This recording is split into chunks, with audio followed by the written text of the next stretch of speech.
Cake खायची इच्छा आहे, पण ओव्हन नाही.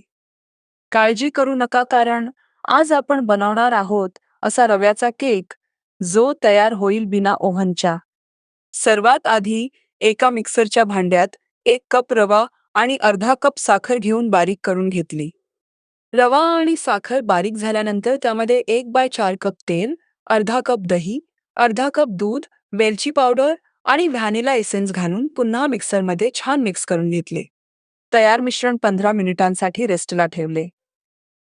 यानंतर मिश्रण एका भांड्यात काढून त्यामध्ये 1 टीस्पून इनो घालून मिक्स केले. वरून बदामाचे तुकडे घालून सजावट केली आणि कढईमध्ये मंद आचेवर बेक करण्यासाठी ठेवले.